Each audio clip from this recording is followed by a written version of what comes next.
Hello, welcome to the channel Why Stories. Enjoy watching. Having lost everything, the millionaire decided to spite his ex-wife by marrying a country girl. But as soon as he stepped over the threshold of her house, he froze at the sight before him. Santos was a countryman. His father worked as a driver at the local sawmill, while his mother managed a large farm, rabbits, cows with calves, pigs, chickens, geese, and a large garden, half planted with pumpkins for animal feed and Santos. As a child, he often dreamed of having a brother, but his mother was never able to conceive again. When Santos was 12, his mother, fetching water from the well, suddenly groaned, clutched at her heart, dropped the buckets, and slowly sank to the ground where she died before the ambulance arrived, while frightened neighbors milled around. Santos remembered that day well in every detail. There, entering the principal's office, was the polite school director who found him sitting at the third desk by the window. He beckoned Santos over and whispered in his ear, "Get ready, Santos, your father will meet you."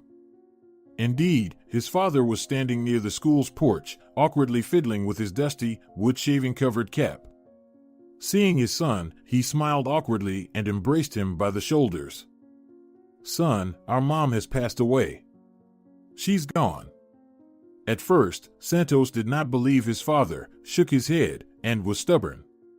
Then tears sprang from his eyes with the realization this was no joke, his father was not lying. Santos broke free from his father's hands and ran. They found him late at night in a field behind the village, curled up and asleep. His face was swollen from tears. Thus, they were left alone, as their neighbor Senora Cibula often called them. But the elder Samaro firmly decided that his son must reach greater heights. Not for the father, but for the mother. To get educated, earn a degree, and settle in the city. Therefore, he pushed Santos hard in mathematics and saved his modest salary for his son's city life. But he was too caught up in chasing extra money, working nonstop, first at the sawmill, then at home on the farm. Santos, of course, was always there to help.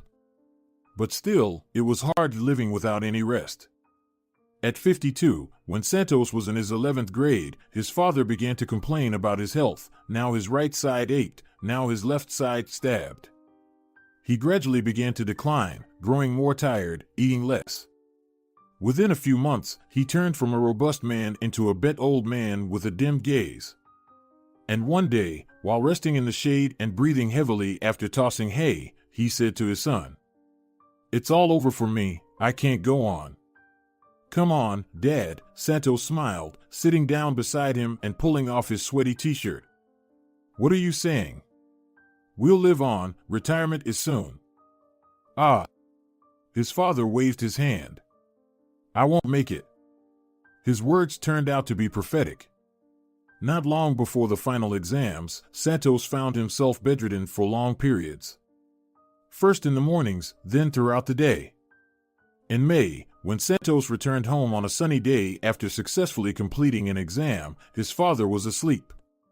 Deciding not to wake him, he patiently waited for him to wake up. And his father was already dead. The entire village attended the father's funeral. They dug the grave next to his wife's. The neighboring women, looking at Santos, wept both out of pity for the father and sympathy for the son. The 17-year-old boy was left an orphan with no grandparents, nor any other relatives from his father's or mother's side. Santos himself was also in shock, unable to believe what had happened, sitting by his parents' graveside or at home in complete silence, broken only by the ticking of the kitchen clock. Kind-hearted neighbors offered to help with the farm. They watered the garden in the evenings and fed the livestock in the morning. But Santos quickly recovered. He was raised to be a man. After thanking the neighbors for their help, he managed on his own. At the same time, he prepared for his upcoming exams, not wanting to let down either his father or mother. He decided that he would, by any means necessary, fulfill his father's wish. He would enroll, study, and find a career. By fall, he had passed his exams, and the farm was wound down. The cow was given to Senora Cibula, the calves were sold, and the poultry and rabbits were slaughtered for meat. They harvested potatoes, carrots, and beets, sharing them with the neighbors. At the end of August, Santos said goodbye to everyone, locked the door of his parents' house, gave the second key to Senora Cibula, and promised to visit whenever he could. The money his father had saved was enough for travel, dormitory fees, and the first few months. The scholarship was modest, so he had to take a part-time job and transfer to a distance learning program. Santos was sleep-deprived, ate poorly, and increasingly saw his father's reflection in the mirror. His gaze had acquired a look of indifference, which frightened him. Only the memory of his father and mother kept him going. The owner of the restaurant where Santos worked often praised him at staff meetings for his quick thinking and inventiveness. He was one of those waiters who could sell customers the most expensive and best items without blinking an eye. "One day you'll be a good businessman," he winked at him. Santos had never thought about it.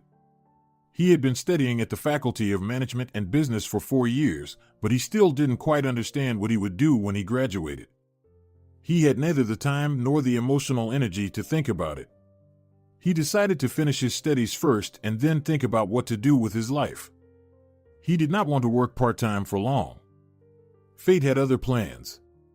When Santos was in his 5th year and already writing his thesis, on his only day off, the owner called. "Santos, help out, will you? Our Rollo got drunk somewhere again, replace him.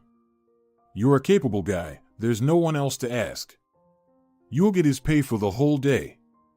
Santos paused for a moment. Rollo was the manager. Santos had helped him solve various issues when he was incapacitated after evening indulgences and couldn't handle customer complaints in the morning. But to replace him completely, and for the whole day? "I'll be there soon," Santos said curtly. He needed the money right now. Enrique Calvo, the owner, appreciated Santos's responsiveness and diligence. Throughout the whole day after Santos, not a single unsatisfied customer reached him. The new administrator resolved all complaints quickly, and guests left him with a smile on their faces and a pleasant bonus in the form of a dessert or a glass of wine. In the evening, while calculating the profits, Enrique Calvo realized that it would be more beneficial to promote Santos rather than continue to endure the drunken antics of his distant relative Rollo. The next day, Santos was called into the office and congratulated on his promotion. He was surprised and frustrated at the same time. "Enrique Calvo, I have a degree, after all." "I understand." Calvo raised his hands in conciliation. "Start integrating slowly. First in the evenings when it's busy, then full days from 10 to 7. Does that work? I'll pay you in full regardless." Santos agreed. He attended classes and wrote his thesis before noon, and in the evening, he rushed to the Laguna restaurant to change into a tuxedo and interact with guests. Work went well, and for the first time in a long while, Santos got enough sleep. After graduating with distinction, he brought his diploma to Enrique Calvo. "Now I can work full-time." This marked the beginning of Santos Somero's career. He often recalled his first job with a smile, but preferred not to think too much about his former boss. The fact was that Enrique Calvo, who had initially almost replaced his father, soon revealed his unpleasant side. The first year at work went well for Santos. He devised new tricks in serving customers, which led glossy capital city magazines to call the restaurant a place you want to return to again and again. Santos didn't do anything particularly complicated. He gifted guests with their signature desserts and branded boxes, congratulated regular customers on their birthdays and other significant events, allowed visitors with dogs to sit with their pets in a designated area, and he even replaced the repetitive music with bird chirps and sounds of nature. This last idea, however, was not to Enrique Calvo's liking. "What are you thinking?" He laughed. "Next, you'll be wanting to bring in crowing roosters." "Santos, we are not some kind of hippies. Classical music is classic because it's timeless and stimulates the appetite. Bring it back. If you don't like it in the speakers, let the orchestra play." And the orchestra played. Soon, there was a discussion about a new menu. As an idea, Santos suggested adding simple dishes like gazpacho and empanadas to enhance the feeling of homeliness in the restaurant even more. Enrique Calvo laughed off this suggestion. During the presentation, Santos looked at the partners sitting around the table and laughed. Santos, the Roosters were better, I swear. You don't like something? Everything. We have veneers, you understand, French chairs, an orchestra. And you're planning to bake pies? Are you from the countryside? One of the partners unexpectedly asked, crossing his arms over his stomach. Santos was taken aback by such a question. Yes, so what? It shows. For country folks, comfort is found in pies, while for city dwellers, it's a pristine tablecloth and impeccable fish served elegantly, along with speedy service. I completely agree, nodded Enrique. We need quick dishes, but they must also be presentable. Shrimp or mussels and wine, suggested a partner. Yes, not bad. Santos, thank you, take a seat. Santos felt humiliated for the remainder of the meeting. He believed that his stellar education and experience guided him to the right decisions, yet his rural roots were piercing through his refined exterior. Santos often visited his village, several times a month. He checked on the house, his parents' graves, Senora Cibilla, who had just turned 70, and the garden. He didn't want to spend his only day off each week sitting in the city, in this alien concrete environment. Since Santos earned a decent salary, he was gradually able to dress better, buy expensive watches, get a driver's license, rent a place, and then secure his first mortgage. Sometimes, looking in the mirror after a shower, Santos couldn't believe that the muscular guy with a neat beard and haircut was him. Even more often, he felt a disconnect between his life and his inner state when he was stuck in traffic in his Lexus, or when he went to play golf with Enrique or his partners. They no longer reminded him of his origins, but Santos always remembered that he came from the village. The village called to him. It beckoned with the breadth of the fields, sprinkled with dew at dawn, the warmth of the sun-heated grass, the delicious smell of a heating bathhouse mixed with the evening dampness and coolness. Nothing in the city could replace the feeling of being in his native place, not even the white tablecloths.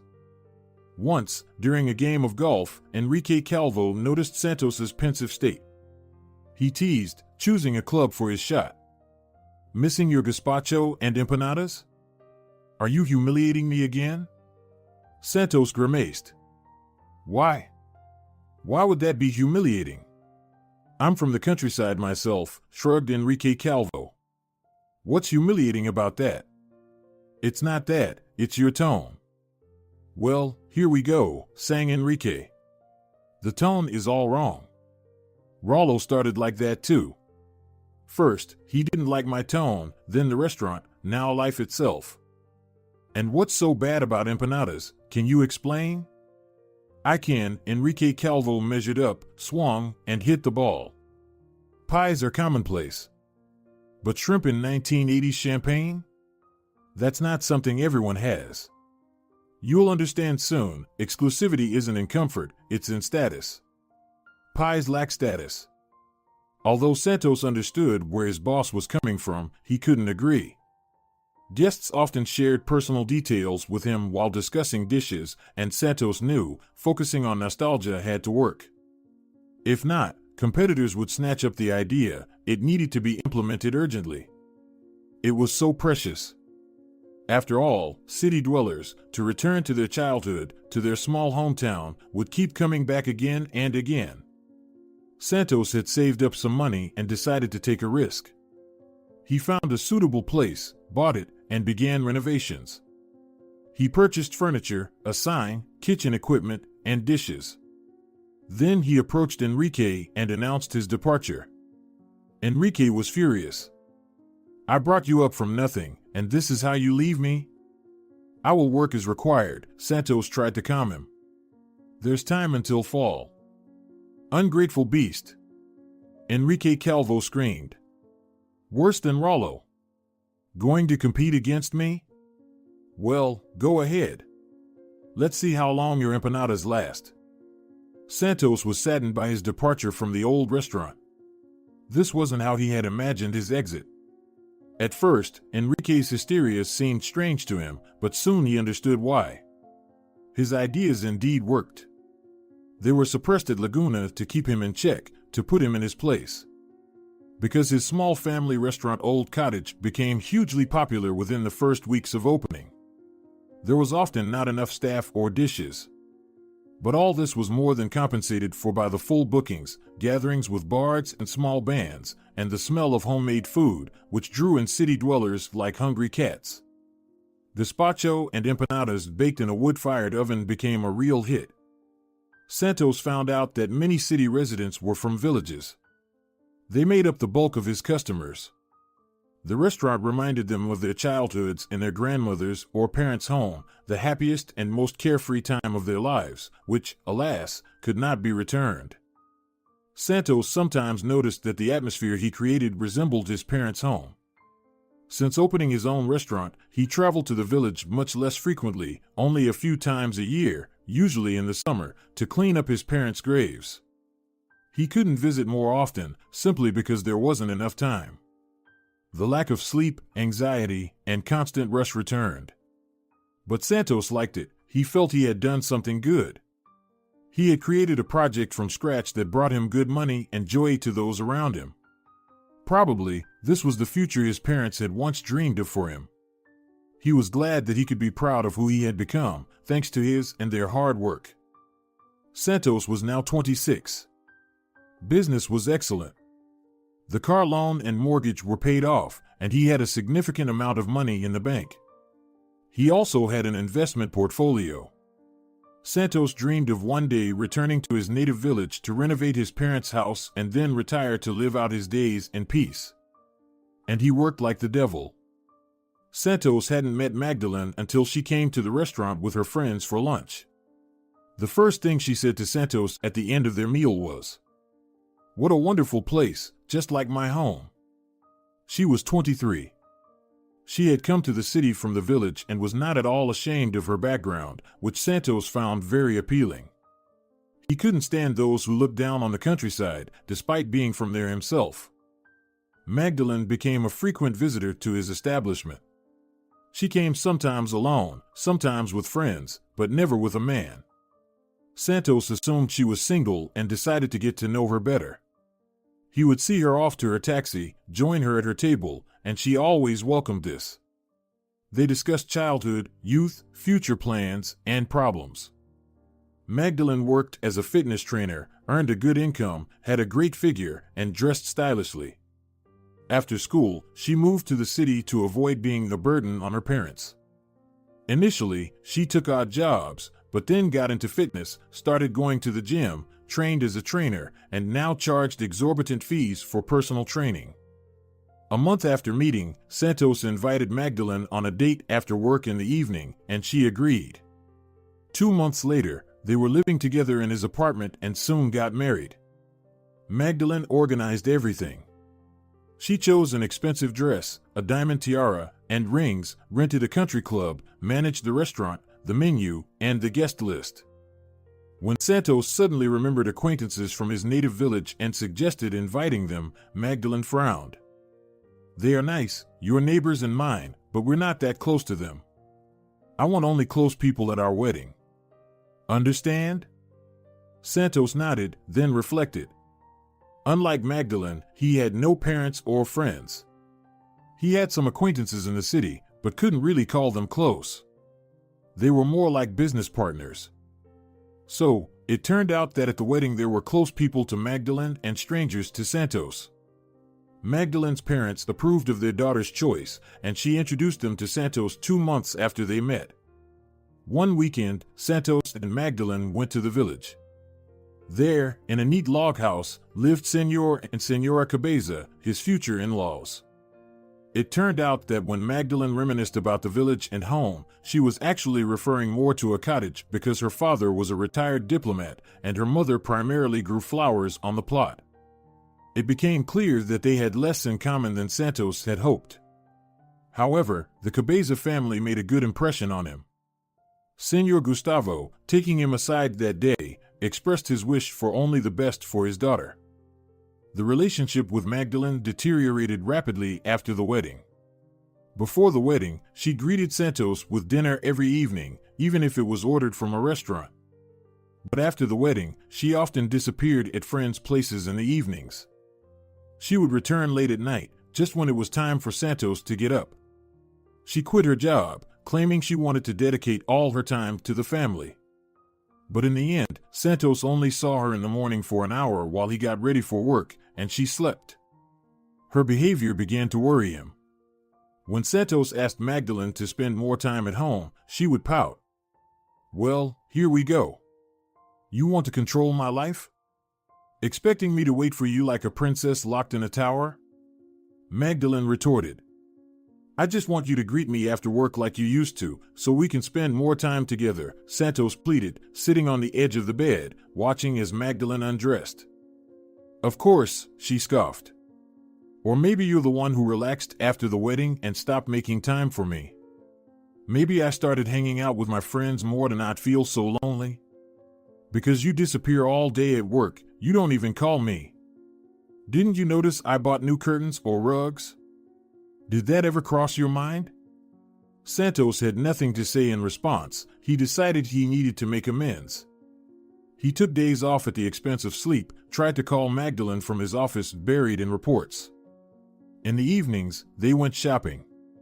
Contrary to Santos's expectations, Magdalene didn't buy kitchenware or curtains, but clothes and cosmetics, and expensive, luxury ones at that. When her husband commented on the cost of the purchases and their quantity, Magdalene got offended. "Are you begrudging the money spent on me? I can easily go back to work and spend as much on myself as I used to. Then you can organize your own dinners after work, you miserable selfish man." Santos was lost again and found nothing to say. His wife's arguments seemed substantial. Marriage was a delicate matter. He had learned that much from his father. But this was just the beginning. His days turned into walking through a minefield. Magdalene would get upset if he called and distracted her from something important, or she would create a scene because Santos didn't call her as usual. He endured the increasing fights and scandals for a long time, but soon realized that if things continued this way, he wouldn't outlive his father. Lack of sleep turned into chronic insomnia. Lying awake at night next to Magdalene, who snored peacefully after a bath and shower, Santos couldn't sleep. His family life tormented him. He couldn't figure out who was to blame for their frequent arguments, him or her. A major scandal erupted soon after. They were supposed to go to Senor Gustavo's anniversary celebration out of town, but Santos refused. After submitting the annual report, he just wanted to get some sleep. He also didn't want to drive in such a tired state, worried that he might fall asleep at the wheel. Hearing his refusal to go, Magdalene threw her purse on the floor in the hallway, hands on her hips. "I can drive too. Did you think about that?" "I'm not in the condition to argue right now, Magdalene," Santos groaned, collapsing exhausted on the sofa. "I just want to sleep, only sleep, my head is splitting. You go, and I'll come tomorrow after I've rested. Your father will understand, I think. He was so looking forward to showing you his new garage. He can show it tomorrow. You don't respect me, you don't respect my father. What else?" Magdalene exploded, choking on tears. "And then you wonder why I don't want to have children." "Magdalene, I beg you," Santos began, but then heard the door slam shut. Magdalene left. Santos had neither the strength nor the desire to think about her words. He fell asleep. His sleep was restless, and he slept terribly. He woke up 8 hours later, completely shattered. He looked at the clock, 4 in the morning. Outside, in the misty haze, the outlines of high-rises were visible. The city was asleep. The sun was rising on the horizon as a dim, light spot. It seemed the day would be as hot as the day before. Despite the morning freshness, heat was already starting to rise from the asphalt below. Santos took a headache pill, washed it down with a lot of water, as his mother had taught him, opened the window to let in some fresh air, took a shower, and then set off to visit the Cabeza family at their country house. He was met with a noticeably cold reception. "Ah, Santos, you've arrived?" Senora Cabeza opened the gate for him. "Why didn't you call? Didn't warn us that you wouldn't come to the anniversary and that you would visit today?" I thought Magdalene would have informed you. Magdalene, the mother-in-law, raised an eyebrow. She arrived yesterday close to midnight, all in tears, disheveled. She locked herself upstairs in a room and that's it. She says you're selfish. Santos smiled involuntarily. Turns out she's still such a child. Which one of you is more of a child is something to think about. Senora Cabeza shook her head. Gustavo was also upset. He was so looking forward to seeing you. You could have at least sent a card. Senora Cabeza, I really couldn't. My blood pressure spiked. I barely made it home. Santos showed a bag that clinked with bottles. I'll congratulate him today. Sherry and Cava's his favorites. What, do you think he's an alcoholic or something? Senora Cabeza frowned. Yes, and he shouldn't. His heart is acting up. Breakfast was joyless. Magdalene refused to come downstairs.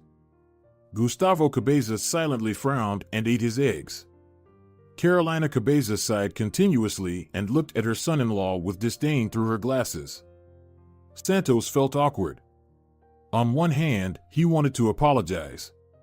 He felt guilty for his behavior and for ruining the celebration and for sending his unhappy and angry daughter back to her parents. On the other hand, it seemed to him that he was not at fault, yet they were trying to make him feel so. What to do? Admit guilt, ask for forgiveness? Or flip the table upside down, express his accumulated grievances to Magdalene, and leave? He didn't know, so he also remained silent and ate. After breakfast, he congratulated Senor Cabeza on his anniversary, handing him a box with expensive watches. The bag with alcohol was hidden by Senora Cabeza somewhere in the kitchen. Senor Cabeza thanked Santos for the gift, shook his hand, even tried on the watches. But this did not alleviate the oppressive atmosphere in the house, and Santos guessed why. Santos, Gustavo began as they walked through the garden together. You do realize that I'm angry with you? And it's not because of the stupid anniversary, damn it. Am I guilty before Magdalene? Santos ventured. Exactly. You know, I'm in my 60s now. I want grandchildren, not to watch you two bicker. I don't know what to do, Santos confessed, and shared his and Magdalene's problems with his father-in-law. Gustavo Cabeza listened attentively to his son-in-law and smiled, placing a hand on his shoulder. Santos, I understand. You lost your parents early, and they didn't have the chance to teach you how to treat a wife. They really only need one thing, to be loved. Isn't it obvious that I love her? Santos smirked. I provide for her, try to spend more time with her. I treat her gently, like a child. That's exactly it, you see her as a child. As someone foolish and naive. You're trying to teach her about life. Believe me, Magdalene knows better than you what to do and when. Just stop thinking you can teach her anything. You can't. Santos returned to the city, distressed and humiliated. So, according to Magdalene's parents and Magdalene herself, he was making unreasonable demands? Since when did dedicating time to home and husband and not roaming around clubs at night become abnormal? He had never restricted Magdalene anywhere. Want to work? Work. Want to stay at home? Stay. Meet with friends, invite them over. Do whatever you want, but be present. Don't disappear for days on end. Was he really thinking like a tyrant who can't handle women? Or, perhaps, had Magdalene and her parents become slightly too audacious, living off his expenses? He decided to try and mend things with his wife and reconcile. He sent her a basket of flowers with a note saying "Forgive me," and called her. Then, a week later, he went to the Cabez family home and brought Magdalene back. The first day went perfectly. They were once again the closest of companions. Magdalene cooked red fish. Santos came home early from work and brought a bottle of wine. They discussed their argument and what they should avoid in the future. Then Magdalene went to take a shower. Santos thought she would go to bed, but no. Magdalene got dressed, approached Santos, and kissed him on the cheek. I'm going out with the girls. Go, he sighed, trying not to get angry. Will you be out until morning? Do you need a ride? Maybe, maybe not, Magdalene smiled. I want to be with you, Santos blurted out suddenly. The smile vanished from Magdalene's face. Why? To ruin my evening? I want to spend more time with you. Maybe I'll enjoy it. We could go clubbing together all night. No, Magdalene cut him off. You're acting like you want to control and educate me again. I'll manage on my own. And you need to sleep, you have work tomorrow. She gave Santos a dry kiss on the cheek and left. He was struck with a wild idea to follow her. Santos felt that his wife was cheating on him. He also felt like he was going insane. They lived together for another year. Magdalene, still not working, continued to spend money carelessly, disappeared at night, and returned home in the morning to sleep. Santos worked, increasingly often making his own dinners and eating alone. He tried to explain to Magdalene that the lifestyle she was leading was destroying not only their marriage, but also herself. After all, life can't just be about buying dresses and going clubbing. You need a profession, a business, goals. Magdalene dismissed his attempts to teach her about life and sometimes even threatened him. I might call my father. Let him talk some sense into you. Because you're trying to educate me again. Soon, Magdalene informed Santos that she wanted a divorce. He was shocked. He lived alone for a week after Magdalene packed her things and moved back to her rental apartment where she lived before getting married. During that week, he realized he was better off without Magdalene than with her. There was no trace left of their former affection and warmth. Why torture each other? He agreed to the divorce. Santos went to court with a calm heart, confident they would part amicably. But he was met with an unpleasant surprise in court. So, Senor Samaro, you have no claims against your wife and are ready to dissolve the marriage, splitting the assets in half, leaving the apartment to your wife and keeping your share of the business. Do you, Senor Samaro, agree to your husband's terms? No. Magdalene's eyes sparkled. I demand half of the business. Santos froze. He realized that the divorce would not go according to the script he had envisioned. He knew Magdalene could claim half of the restaurant. But truthfully, she had shown no interest in Santos's restaurant, so he had completely forgotten about it. I need half of the restaurant, all according to the law. This led to prolonged legal battles. Magdalene's lawyer pushed their agenda, while Santos's lawyer demanded that they agree to his terms. But Magdalene would not agree. After several months, she won half of the business from Santos. He was seething with injustice and anger when the decision was announced, but there was nothing he could do.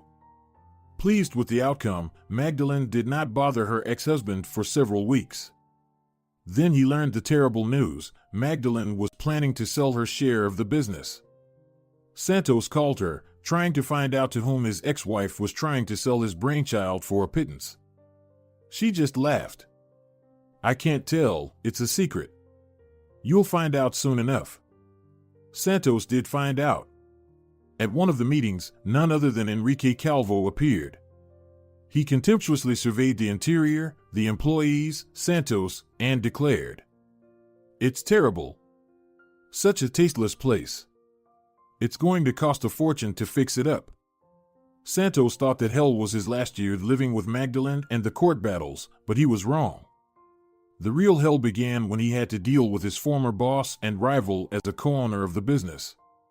Enrique Calvo rejected all of Santos's proposals and, as a co-owner, gradually began changing the concept and menu, the staff, and suppliers. Visitors sadly, and sometimes angrily, watched the decline of Old Cottage. The dishes became tasteless, the interior dusty and worn, the staff rude, and the cultural program was supplemented with lowbrow songs. The clientele of the restaurant also changed. Instead of cultured individuals seeking a cozy atmosphere, the tables were increasingly filled with outright thugs attracted by the cheap menu, predominantly awful dishes, accessible waitresses, and the ability to smoke right at the table. The old patrons visited less frequently, and then the new ones dwindled too. By the end of the month, Santos was apathetically reconciling the accounts, realizing they were operating at a loss. Still, sometimes, he harbored hope that his former boss would stop destroying his business. That did not happen. At one point, Santos realized in horror that he had no money to pay suppliers and no funds for taxes. The restaurant needed to be sold. There were no takers to buy the failing business. One day, Enrique Calvo showed up in Santos's office with a smirk and offered to buy out Santos's share for a pittance, becoming the sole owner. Santos agreed. By then, there was no trace left of the reputation of his creation. Unable to pay off the bank loan he had taken earlier, Santos decided to sell his apartment. One September day, he loaded a small suitcase into his car and drove to the village. The only place where he felt he could recover from the damage inflicted by his competitor and ex-wife, both materially and psychologically. Santos's childhood home greeted him with boarded-up shutters and overgrowth up to his neck. It had long been neglected. The neighbor, Senora Cibula, had aged and stopped tending to her garden. Other neighbors gradually forgot both Santos and his father. Thus, the house slowly decayed and became overrun with cobwebs. It needed repairs. Nonetheless, it was still a place of strength, and strength was what Santos desperately needed now, as he had almost none left. Senora Cibula was delighted by the return of the younger Samero. She often visited to check on him, bringing something tasty, pies, jams. They drank coffee in the old kitchen, which Santos had somewhat put in order. He washed the walls, floors, ceiling, windows, cleaned the table and chairs from mouse droppings, hung curtains brought by Senora Cibula, arranged dishes he had brought from the city in a lopsided cupboard, and changed the light bulb. Santos told his neighbor about his marriage and divorce. He cried bitterly, biting his fist, cursing himself. Senora Cibula smiled calmly, patted his shaggy head, and lamented. "Cry, dear, cry. Don't hold it in. Oh, that Magdalene. Oh, that Enrique Calvo. They hurt you, robbed you." Initially, Santos was embarrassed to be treated like a child. But eventually, he stopped minding. After all, Senora Cibula had known him since he was a child. After selling all his property, Santos didn't have much money left. He replaced some of the rotten floorboards, old windows, doors, and the shingles on the roof. There was no money left for furniture or appliances. Santos managed to repair what was there. He cleaned the sofa and replaced the legs on the chairs. Here in the village, he rediscovered his enjoyment of working with his hands. It was wonderful, waking up in the morning not to the call of an accountant, but to the crowing of a rooster. His sleep and appetite returned. A month later, in May, Santos decided to work on the garden. He first used his father's scythe to clear and burn all the weeds at the ravine by the gate. Then, over a week with a shovel, he plowed the soil, pruned the raspberry bushes, and made vegetable beds. He took some potatoes from Senora Cibula's cellar and also planted some in her small garden. In the pantry storerooms, he found seeds for tomatoes, peppers, and artichokes. At the end of the month, Santos sat contentedly on the porch of his childhood home in an old creaky chair, sipping juice and looking over his land. Some areas were already showing the first sprouts, and the bushes were in bloom. It was then that Senora Cibula brought up the topic of marriage. "You fixed everything, Santos, you've managed it all. And your heart has healed, it seems you could love someone again." "Senora Cibula, love? Me?" Santos laughed. "I'm still getting gray hairs from my last marriage, and you're talking about love. Life is bleak without love," the neighbor clacked her toothless gums. "Without love, it's empty. With love, even a scorched field blossoms, and right now, your soul is just like that field. We have girls here who could match your soul." Santos gave the old woman a sly look. "Senora Cibula, have you come to matchmake me with someone?" "I have," she replied without a hint of deceit. "There's a girl named Anna. Just the right kind of girl, but she hasn't managed to get married. All the decent guys are taken, only drunkards left. And a drunkard won't do for her, she's too good for that. Santos promised to meet Anna, but her name alone made him smile. Anna.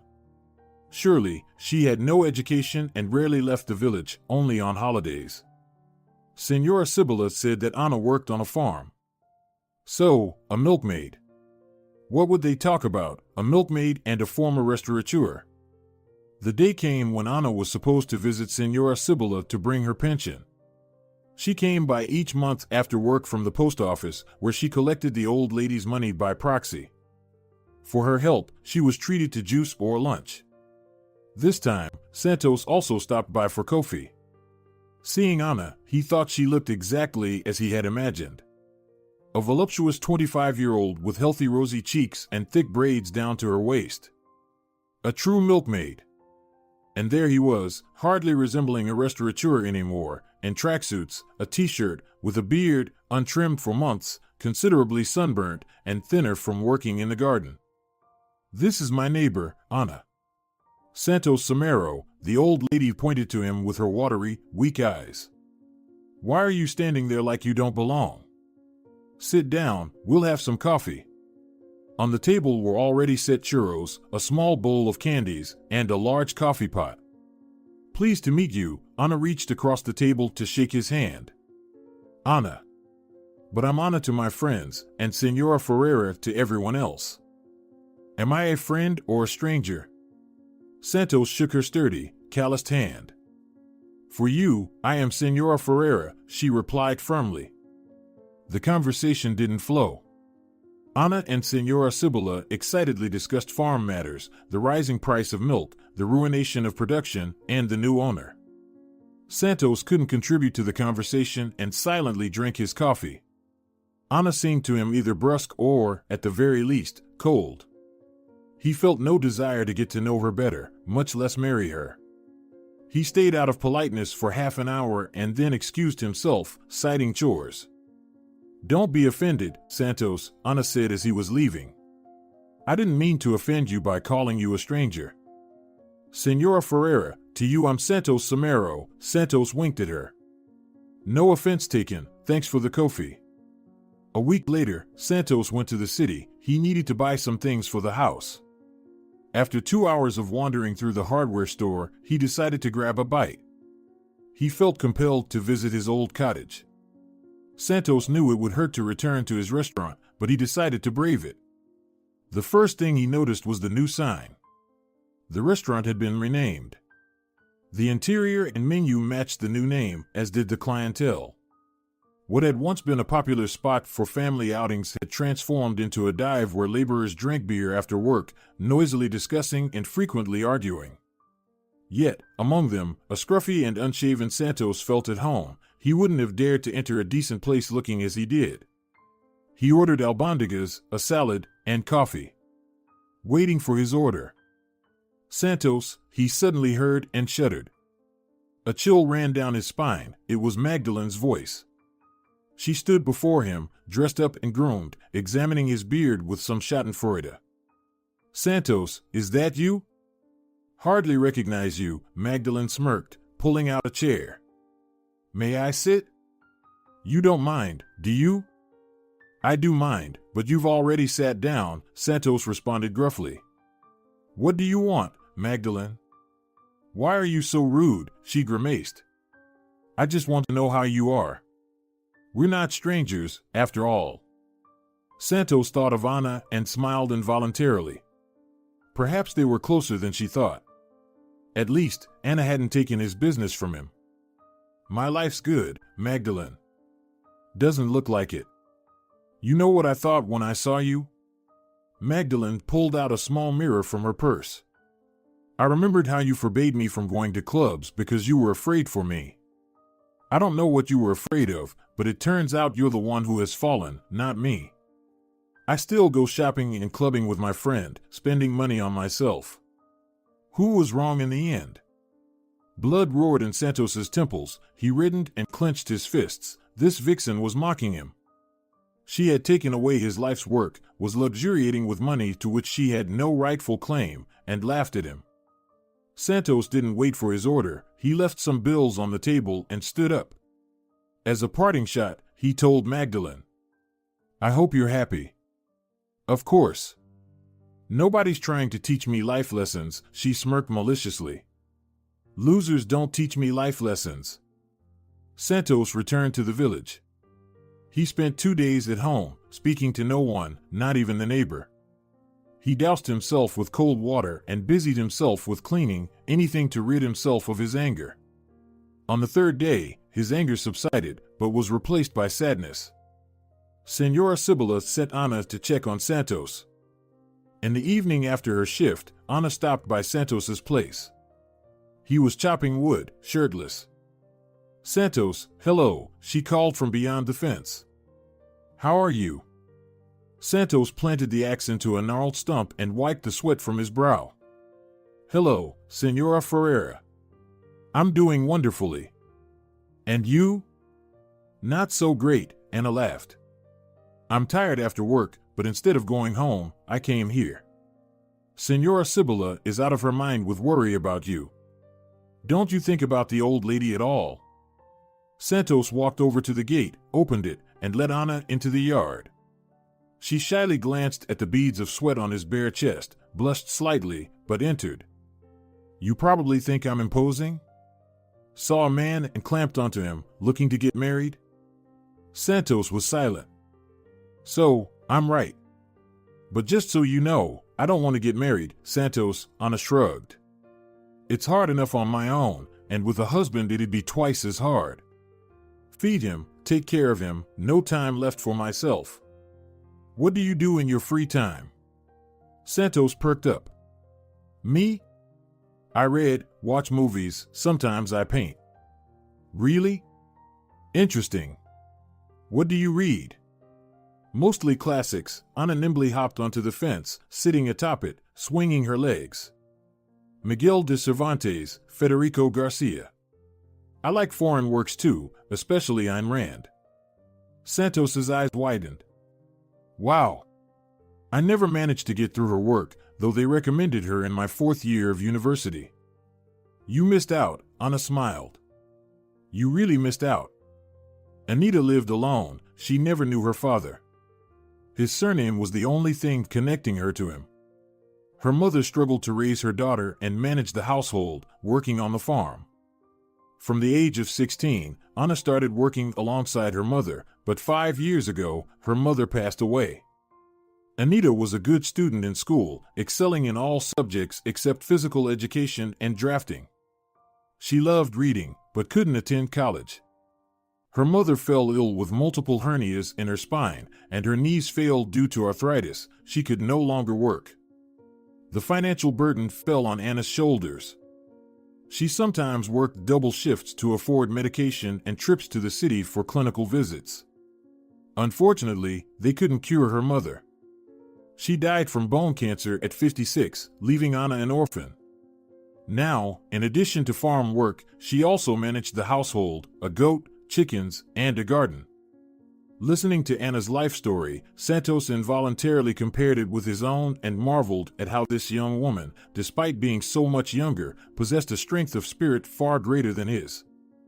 Why do they call you Ana? He asked as she was about to leave. It seems so harsh. It does sound a bit like a cow's call, Ana laughed. But I'm not offended. I've always been called that at school, though my mother called me Anita. Anita, Santos repeated, feeling a twinge in his heart. Anita suits you better. May I call you that? Anita suddenly sniffled. Since my mom died, no one has called me that. I thought I'd never hear it again. You can call me that, of course. Thank you for listening. In their next meeting, Santos did most of the talking. Anita came to him after work, bringing pies from Senora Cibilla.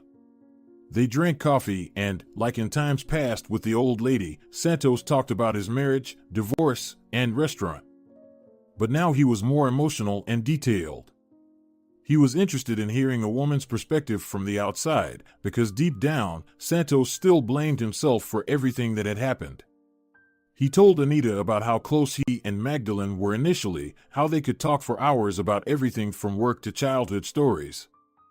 How she excitedly talked about the fun she had in her parents' garden, burying a treasure of colored glass, setting up traps for birds. Santos recognized himself in her stories. How warmly Magdalene's parents had welcomed him, and he genuinely considered them his own parents in some way. He sought advice, helped around the house on weekends. The Cabez family's reaction to the divorce shocked Santos deeply. They sided with their daughter and refused even to listen to any explanations from their former son-in-law. For them, there was simply no more Santos Samaro. The division of the business, to which their daughter had no connection, also raised no questions from the Cabez family. According to his father-in-law, Senor Gustavo, everything was by the law, half the business to the wife. Anita listened to Santos with her mouth agape, sometimes forgetting about the half-eaten candy in her hand or the cup of cold coffee. She sympathized with him and deeply despised Magdalene and her parents. In Anita's view, Magdalene had behaved terribly in the marriage. While it's understandable to want independence from one's husband, to have one's own hobbies, and the ability to meet with friends, and even the desire not to work and manage a household, spending nights out at clubs with friends Santos had only seen once at their wedding, Anita considered disgraceful. She also thought it was unfair to accuse Santos of giving too little attention to his wife and being controlling. "I've always been critical of women who hover over their husbands like mothers," said Anita as Santos finished his story. "And I despise men who, like tyrants, demand their wives account for everything, where they've been, who they were with, how much they spent.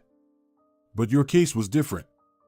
Anita believed that Santos had tried until the very end to save the marriage, attempted to spend more time with Magdalene, and never reproached her for her wastefulness, laziness, or insolence, even though perhaps he should have. As for Magdalene, she didn't value their marriage at all. Yes, and her parents, however much Santos respected them, were also bad people, greedy and malicious. So, Anita concluded, Magdalene was obviously to blame for everything that happened. But Santos was also at fault for being too gentle and naive. "How did you manage to become a businessman with such a character?" Anita smiled. Santos was taken aback. "You're so wise, Anita." "Yes, I now see the whole situation from the outside. Indeed, I am a rare fool and an idiot." "It's because you need to read the right books," she laughed. Santos liked her laugh and smile, and the sincerity of his new acquaintance. Thus, they seamlessly transitioned to informal communication and stopped considering each other strangers. In the evenings, they often gathered at Senora Sibylla's, cooked dinner, and discussed what had grown in the city, the latest news. Anita began to recount the books she had read. Santos listened with interest, while Senora Sibylla would start yawning and waving them off. "Oh, I can't, I'm going to lie down. Clean up the churros when you're done eating." Santos never quite understood whether the neighbor was genuinely tired of their literary discussions or if she just wanted to give them space to grow closer. In any case, Santos soon realized he was in love. Not in the way he had been with Magdalene, where he was head over heels from just one glance at her, but no less intense, just differently. Anita was warm, real, sincere. There wasn't a hint of deceit in her. Conversations with her were calming, not aggravating old wounds as it had been with Magdalene. Santos decided to confess his feelings. To his surprise, Anita reciprocated.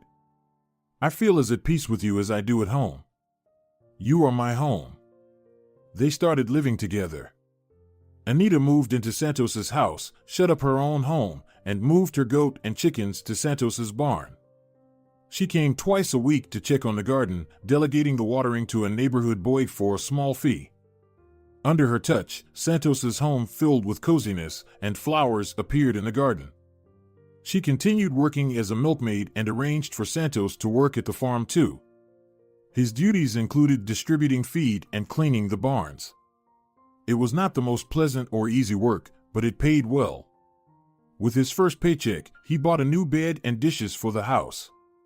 With the second, he purchased kitchen appliances, a stove, and a kettle. With the third, he renovated the bathroom. 6 months later, he gave Anita a ring. He did everything properly, bought flowers, got down on one knee. Anita agreed to become his wife. They went to the city and had a modest wedding, without guests. It was February. They decided to have the wedding in May, to gather the whole village in the garden. Meanwhile, they lived like a family, going to work together and returning together. When Anita had a day off and Santos was on shift, she busied herself with household tasks, washing curtains, baking, and of course, reading, comfortably nestled in an armchair with her feet up. When Santos had a day off, all these duties fell on his shoulders, and he constantly tried to patch up the house. Within a year, it had transformed. It was brighter, more spacious, more alive. Santos liked this. His life increasingly resembled that of his childhood before his mother's death, filled with the aroma of fresh baking and laundered clothes. A dear friend nearby, constant physical labor, and a mind filled with only future plans, renovating the home and married life. Plans that brought joy, making every morning wake-up desirable. Anita also liked her new life. Finally, after so many years, she could relax and trust someone else. She could share some of the responsibility. Santos proved to be a wise husband. He didn't demand Anita to be a perfect housekeeper.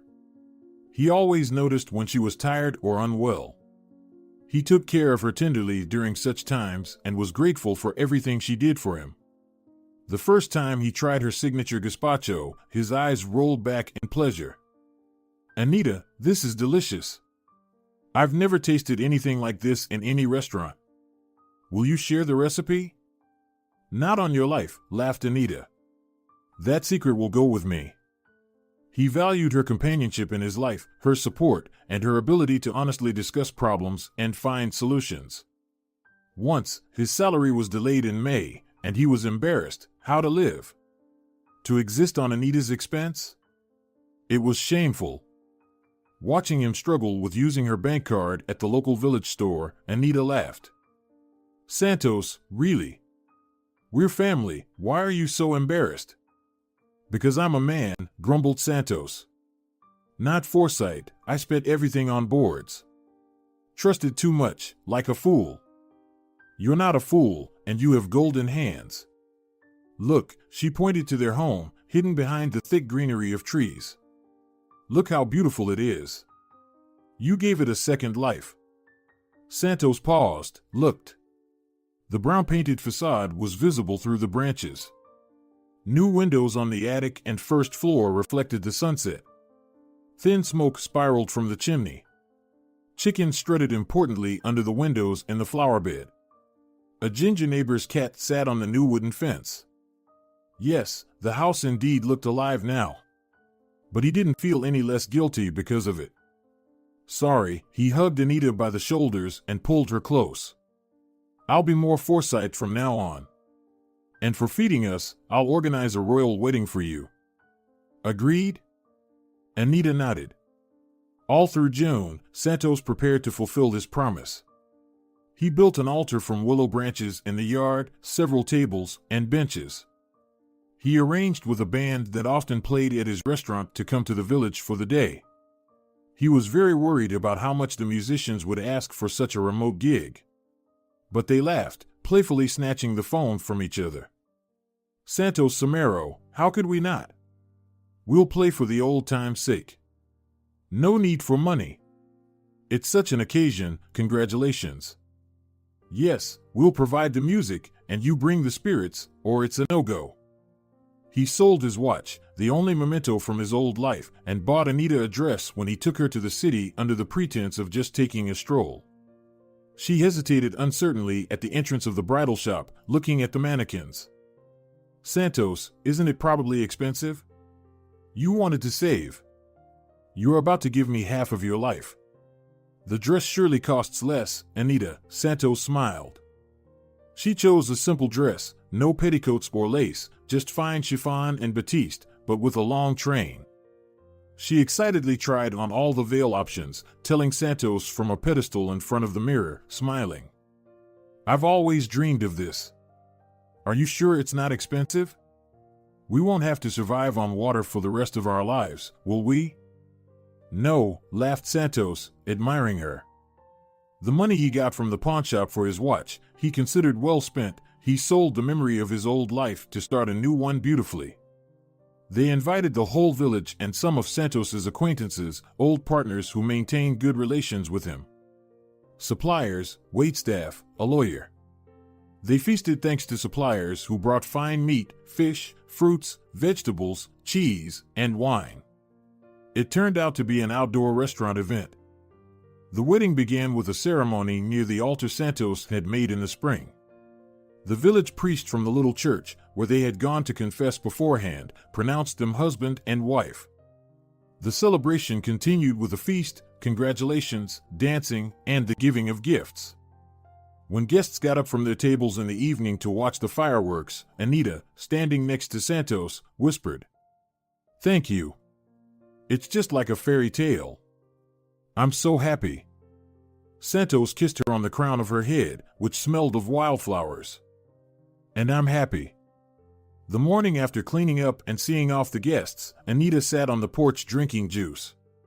Santos began to clear out his old room, planning to turn it into a nursery in the future, and stumbled upon an album. He brought it to Anita to show her.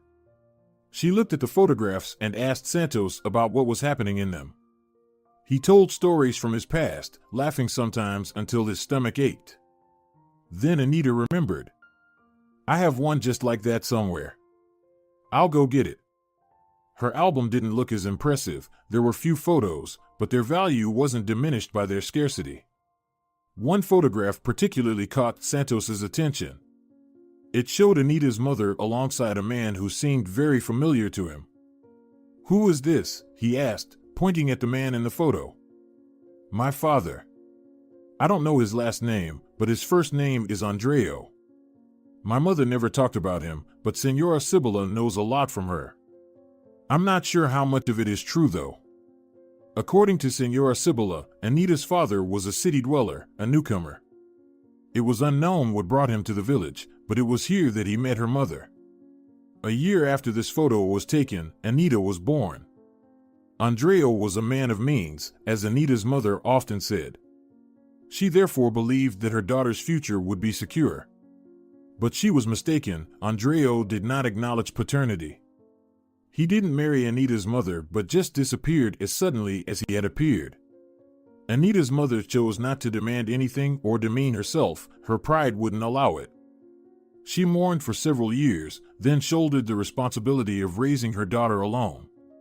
She decided to make sure Anita would stand on her own 2 feet no matter what.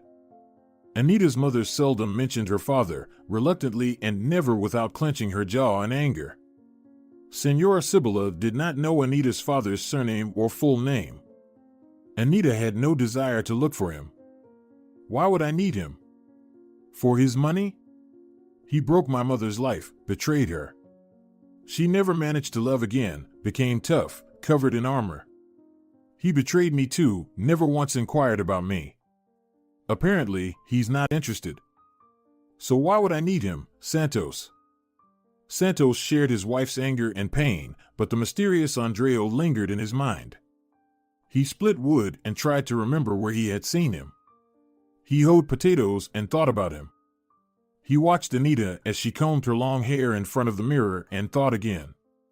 Then one evening, while they were watching a movie, cuddled up on the couch, he suddenly realized Andreo was that same business partner of Enrique Calvo who had once ridiculed his idea about empanadas. It's definitely him.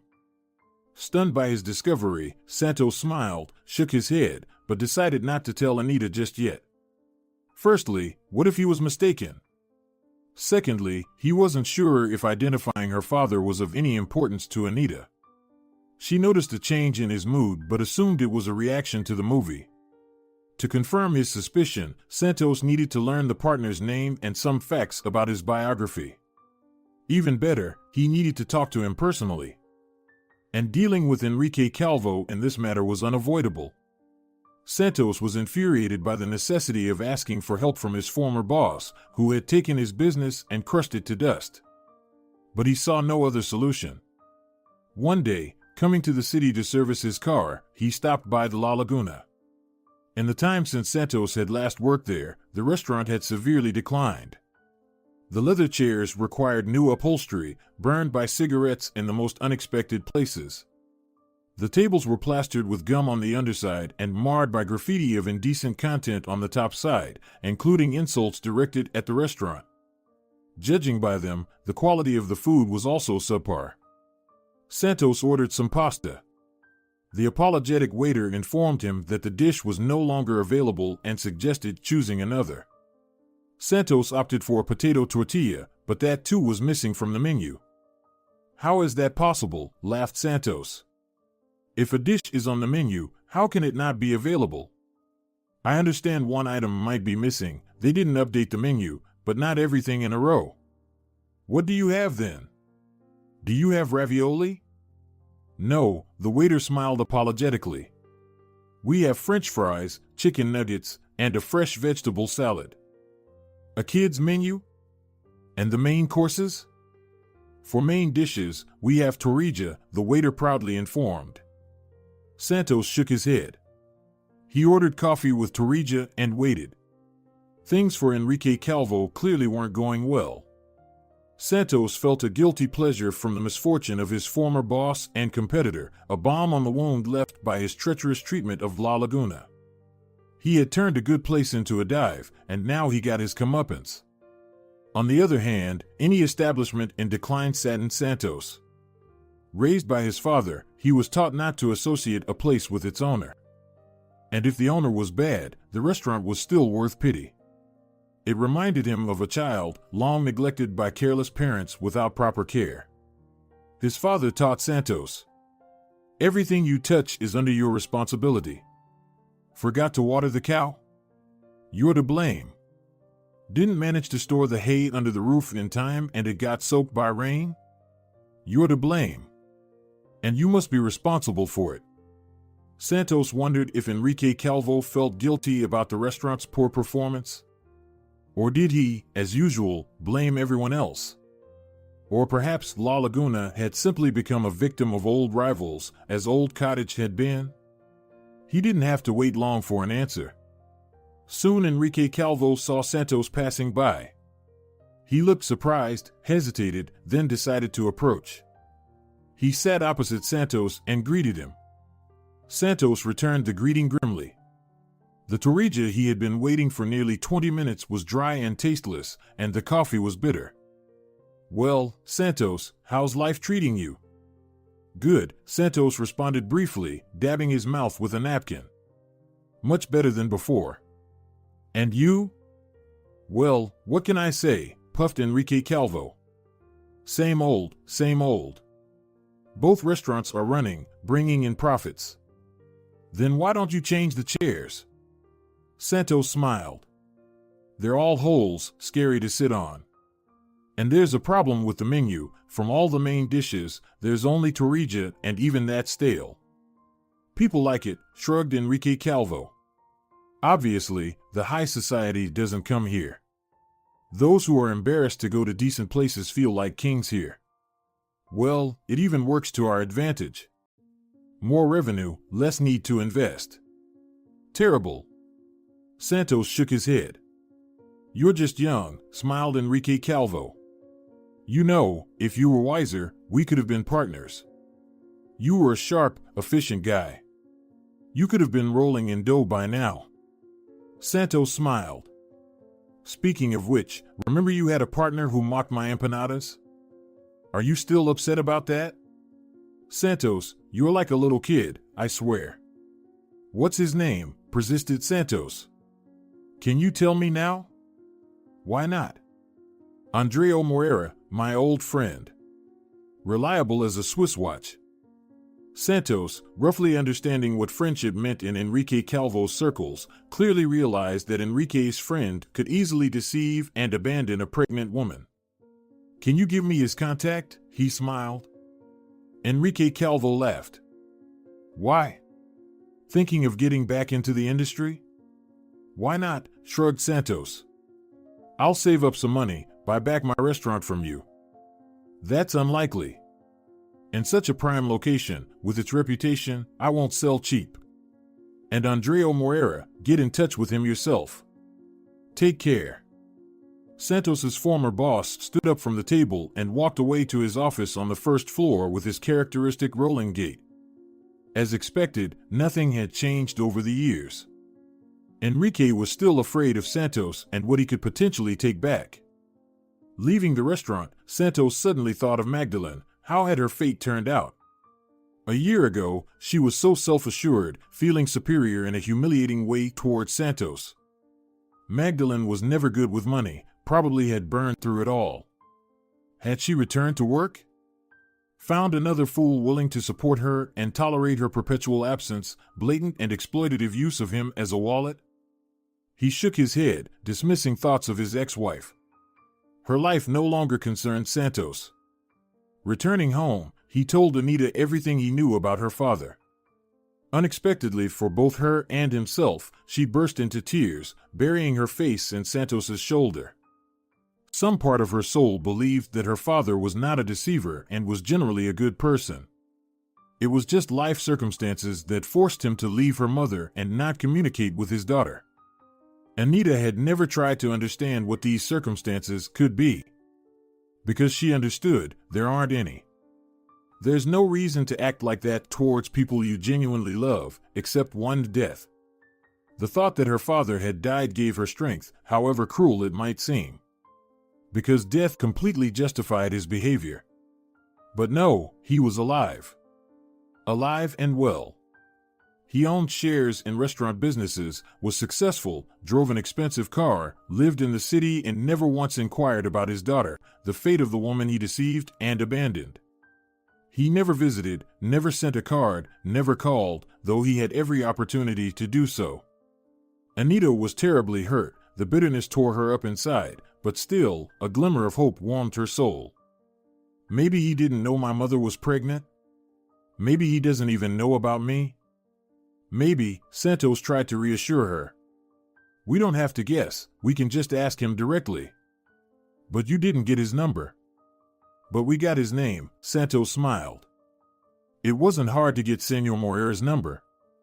The first supplier Santos called confirmed he knew him and gave Santos Andreo's number. Santos didn't call himself, instead, he handed Anita a piece of paper with her father's number written on it. He said, "This is your father. It's up to you whether to call him or not." Anita didn't call, she was afraid. At first, she couldn't figure out how to introduce herself. "Hello, I am your daughter?" Sounds silly, like some kind of scam. Introduce myself by my name? Mention my mother's surname? And what is she feeling more, anger at him for leaving them, or happiness that she found him, even if almost at 30? And what would her mother say? She would probably be furious if she knew Anita was planning to connect with the man who betrayed her. And if there is an afterlife, her mother is probably outraged and angry. Wouldn't Anita be betraying her memory by deciding to forgive her father? All these thoughts swirled in her head as she worked, came home, cooked dinner, or listened to Santos. She looked detached. Santos didn't scold his wife for being withdrawn. On the contrary, he was even pleased about the soon resolution of the tragedy in her family. They didn't have to wait long.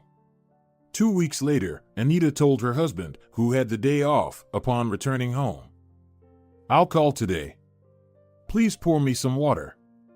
I'm so nervous, my knees are shaking. I feel like I'll faint from fear." They entered the house.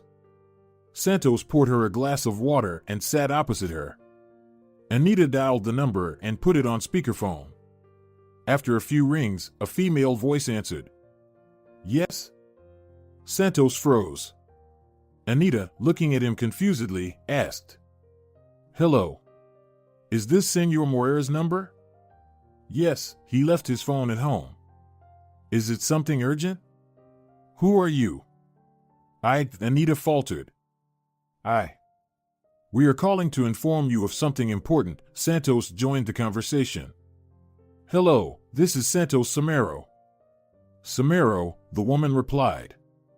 "Yes, my husband mentioned something about you, I remember you. Are you a restaurateur?"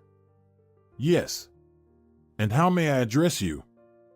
"Dona Moreira." "Dona Moreira," Santos began, "nice to meet you. Understand that sitting next to me is Anita, Andreo Moreira's daughter. Do you know anything about her?" Did he ever mention her to you? There was a silence, a daunting silence. Anita nervously bit her thumb, casting frightened glances at her husband. He offered her an encouraging smile, though he himself felt uneasy. A daughter? Finally asked Senora Moreira. Yes, a daughter. Are you sure? Yes, Santos replied. We have a photograph of your husband with Anita's mother. Unfortunately, she has passed away. She can't confirm their connection, but there are many witnesses to it. Silence hung in the air again, then a loud sigh came from the other end. My God. So, you didn't know? Of course, I didn't, Andreo's wife said bitterly, laughing. I want to meet you and this girl Anita. Where can I come to? I will come right now. Santos gave her their address. He doubted that Senora Moreira would travel that far and was very worried that she would tell her husband everything, and he would convince her it was all untrue. However, his fears were unfounded. Dona Moreira arrived that same day a few hours after their phone call. Anita, who had been sitting pensively on the porch, listened to the evening chirping of crickets and the songs of birds. Santos sat beside her, cleaning shoes.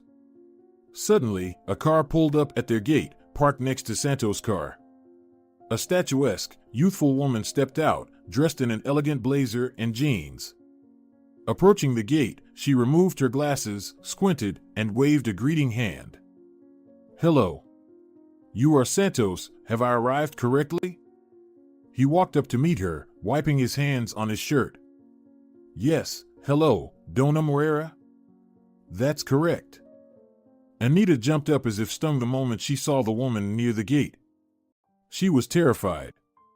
Now this woman would enter the yard and start scolding her, Anita, for trying to disrupt the life of a happy married couple by reminding them of her existence.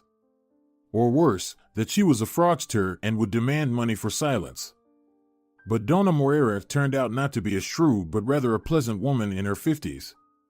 Her appearance showed that she did not flaunt her wealth, she dressed modestly and tastefully, and behaved likewise. Approaching Anita, she extended her hand in greeting. Hello, are you Anita? Yes, Anita replied nervously, swallowing hard. Good evening. Should I offer you some coffee? I wouldn't refuse, smiled Senora Moreira, shaking her hand warmly. It's so nice here. So peaceful and fresh air. I'll get some churros to go with the coffee, smiled Santos, opening the door to the house. They sat at a modestly set table, accompanied by the sounds of birds from the wide-open window, sipping coffee and getting to know each other. Anita shared about her mother, her childhood, and showed the photograph. Santos remained quiet, occasionally squeezing his wife's hand under the table. Senora Moreira listened intently, and upon seeing the photo, clutched her heart and exhaled.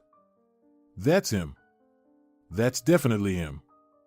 After Anita's tale, she fell silent for a while, regaining her composure and sipping her coffee. She stared at the photograph with diminishing agitation each time. Then, she began to tell her own story. Senora Moreira met Andreo Moreira at university. He came from an ordinary family, his father was a welder, and his mother a salesperson. This was not the case for Dona. Her father owned 3 restaurants. Her mother didn't work, focusing on the home and her daughter. Dona grew up accustomed to a wealthy lifestyle, attended by a personal driver to school and university. She liked Andreo because he treated her like he treated everyone else, without false flattery or attempts to impress. This was rare. Usually, both boys and girls would fawn over Dona, not because they liked her, but because her father was wealthy. The first boy to whom she reciprocated love soon revealed he had befriended her only for her father's money. If she didn't arrange a meeting for them, he would no longer pretend to be in love with her. Naturally, they broke up, and Dona became more cautious in choosing her circle. Andreo didn't try to impress her. Sometimes he acted outright silly, snatching a sandwich from Dona while she was eating. However, he knew how to court her. He gifted flowers from the university gardens and huge bouquets of cherries in the spring. He took her to rooftops, arranging picnics with churros from the cafeteria. Dona's father was initially wary of her suitor, no notable name or money. But the dean of the faculty where Andrea studied praised him as diligent and talented. After graduation, Dona's father offered him a position. Initially, Andrea worked as an ordinary manager, then as the chief and later as an administrator. Soon he became the deputy director. During this time, Dona didn't work. She decided that management wasn't for her and enrolled in an arts faculty, which slightly angered her father. She continued to date Andrea, and they were moving towards marriage. Initially planning to transfer the business to his daughter, her father realized she had no intentions of taking over. Instead, her boyfriend seemed a suitable candidate for the role, making Senor Moreira the first candidate for the majority shareholder. Dona's father didn't know then that all of Andrea's academic and professional successes were linked to his almost genius ability to lie, manipulate, and flatter. This was only revealed much later, when the father had retired and Andrea took over management. However, the old man wasn't naive and had arranged a contract stipulating that in the event of a divorce, all assets would go to his daughter, and she owned the controlling share of the stocks. Essentially, Andrea was working for Dona and her father but could lose everything he had at any moment, hence the importance of maintaining the image of a good family man and the perfect husband. He was busy. The proposal, the wedding, children, it all went like clockwork. But as the children grew, Andrea began to stay late at work and frequently traveled on business trips. Initially, Dona was calm about her husband's busyness, their business was flourishing, and his involvement in the restaurants was essential. Finding new investments, streamlining processes. Dona herself had opened an art studio at that time and was also rarely at home. But, when the studio began operating smoothly, she started to notice that her husband had changed. He was less attentive to her and the kids and seemed distracted. It was around the time he broke up with your mother, according to your stories, she addressed Anita. I don't understand, Anita sighed.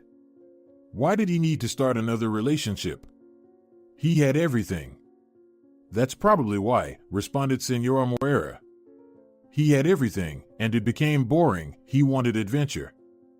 When Dona tried to find out what had been preoccupying her husband for months, he suddenly changed, again becoming attentive to his wife and children. He reverted to his old self. From that moment until now, Andrea had repeatedly entered such phases of introspection. Avoiding interaction with his wife, he seemed to forget even her existence. It's scary to think how many more women he could have deceived during that time, how many children he could have fathered elsewhere. Dona Moreira's eyes filled with tears. She asked for something strong to drink, liqueur, brandy. Santos fetched a glass from the cabinet and poured some liqueur. She drank it, grimacing as she ate a chao. To truth and justice, my friends. She began to gather her things to go home, and Santos offered to drive her.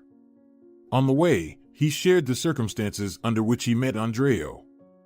Senora Moreira was shocked by her husband's words, which revealed a hatred for rural life.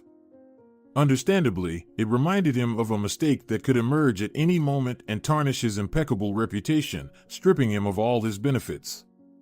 Dona decided she would file for divorce. Living with a cheater was not an option for her. She shared with Santos some interesting details about the fate of his restaurant. Right after speaking with him, Enrique Calvo contacted Andrea and proposed to buy Old Cottage. He agreed. Clearly, the former owner acted in his own interests and out of fear that Santos might decide to reclaim the restaurant. Negotiating with Andrea on investments and becoming a serious competitor again was something Enrique Calvo could not allow.